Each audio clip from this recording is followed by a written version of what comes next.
Ani Bojo, Krystal and the cause, Antek on the Kajing, Danjaba, Eagles Clan Dudan, Anishinaabe and Dao. So hello everyone, my name is Krystal Abotassaway. I am an Ojibwe member of the Antek on the Kajing First Nations.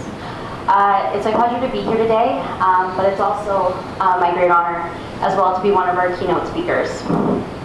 So as Aboriginal people, when we gather, we always recognize the traditional territories of where we're gathered on. So I'd like to recognize the traditional territory of the Haudenosaunee, also known as the Six Nations people. So this is great. I thought I would first start my presentation by discussing my transition into education, as it seems only fitting that I bring together why we're all here and what we're trying to accomplish for generations to come. So something I want to point out in my introductions is I am what you would call, or some would call, an urban Aboriginal youth. That being, I had little to no exposure to my reserve home community. This term is also commonly referred to in government terminology as an off-reserve Indian. And where I want to start the dialogue today is to share with everyone my first day of university, as that is a day that I will never forget. But before I take us to that specific moment in my life, I wanted to share a little bit about where I came from before I went to university. So I grew up in a small urban city, Aurelia, if anyone knows the north, raised in a single-parent household, a mother who had cerebral palsy, and a father whom for most of my childhood life struggled with addiction and alcoholism. And like half of Indigenous children in this community, I grew up surrounded by poverty. So at the time of elementary school and high school transition, the likelihood and dream that I was going to go to university or college seemed like an impossible idea to me. The thought of leaving my mother, which believe me was one of the hardest decisions I had to make. But at that time, knowing that she wanted me to pursue higher education, I couldn't let her down because, as we see more clearly now, that was her dream. And through her support and dreams of a better life for me, I persevered.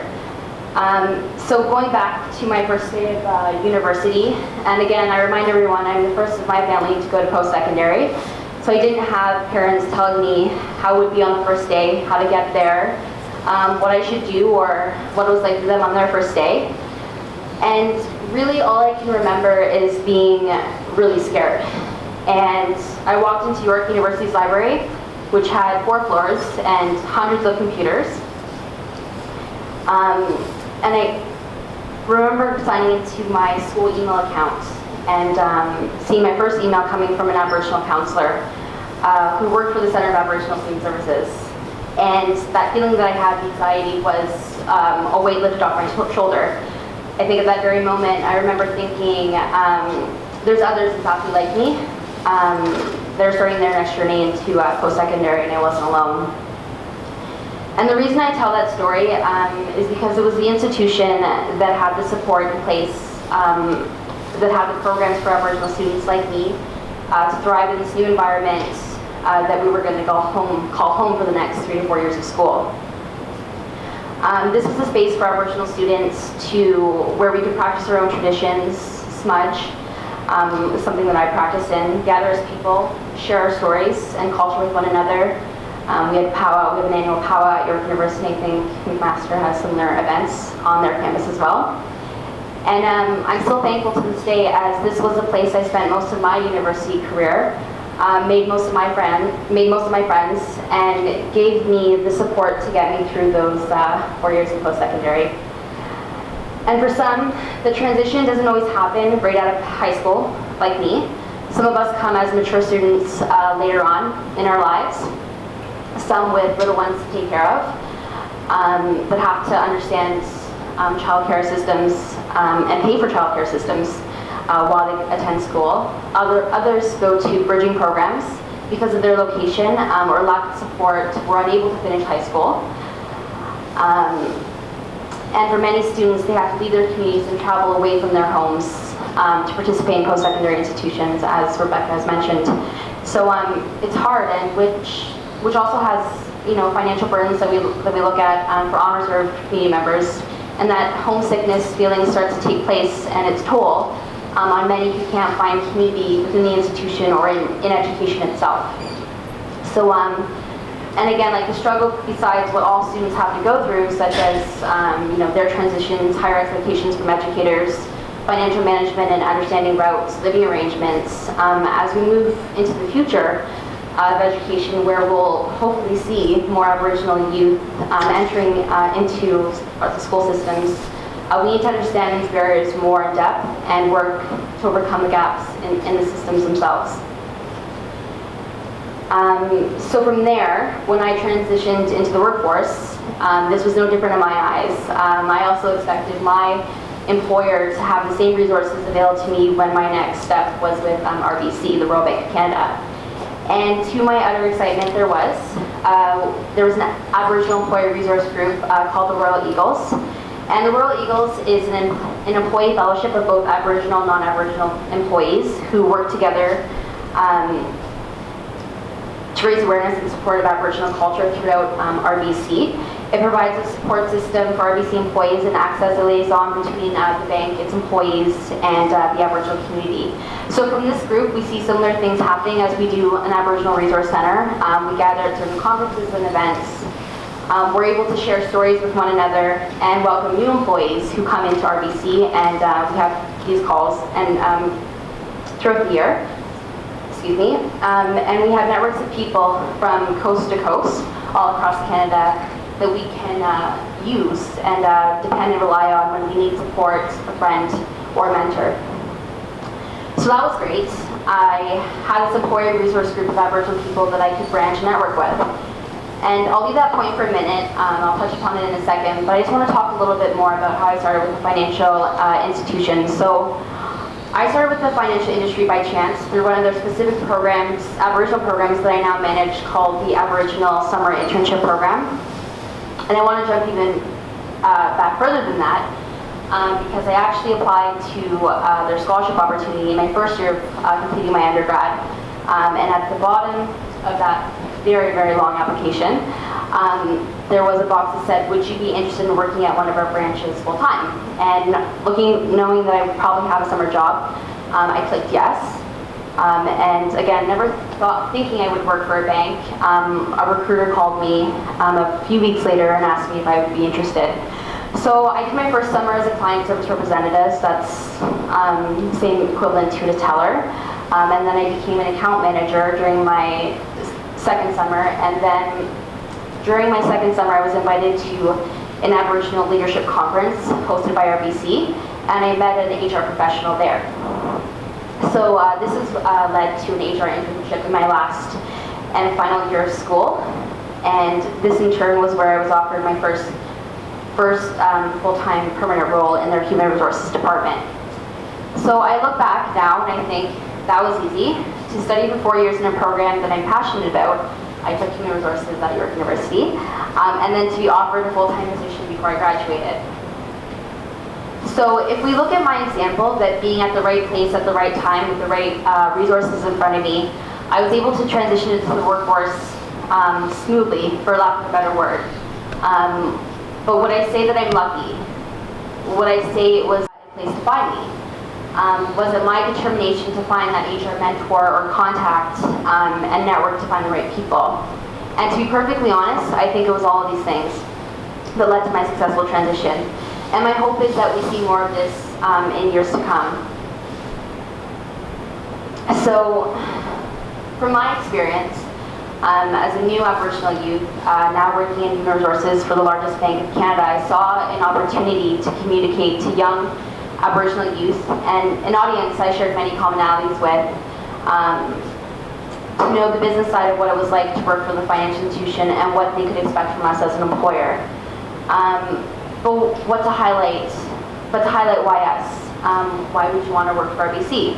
Why would you want to go to school at McMaster? What differentiates us from our competitors? What differentiates us from our schools? And that might be more important questions. So what support do we give our Aboriginal youth? How do we raise awareness of Aboriginal cultures within our institutions, within education? As educators, it is understanding and learning about the histories of Indigenous people and the impacts of colonial practices, as Rebecca mentioned, that varied significantly on Indigenous youth and their families. Research also continuously tells us that young Indigenous students will experience success when educational approaches values Indigenous ways of knowing and learning is inclusive of Indigenous content and perspective. So transitioning, whether it's into school or whether it's into the workforce, in my opinion, takes the whole community to make successful, and it can't just be at these centers, it has to be embedded into the whole system.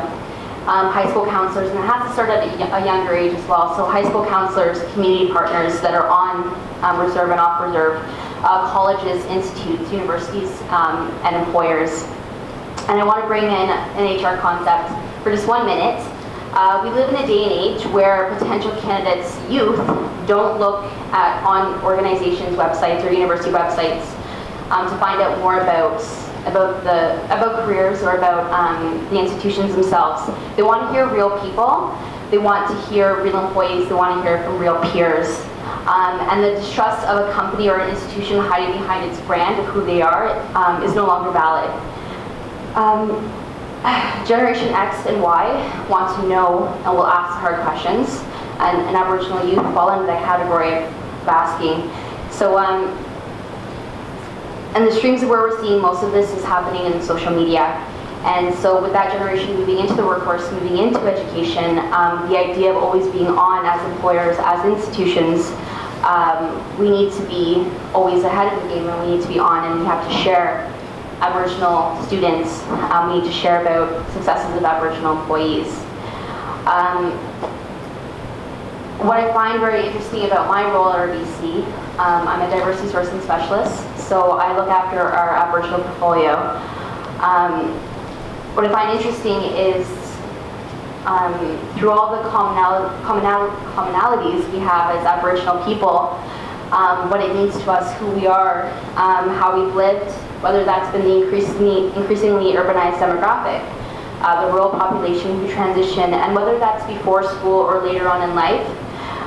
There's so much we bring to education, to organizations, to colleges, to institutes, and in turn we have to be able to create an environment where Aboriginal people feel they have something to offer us, which they do.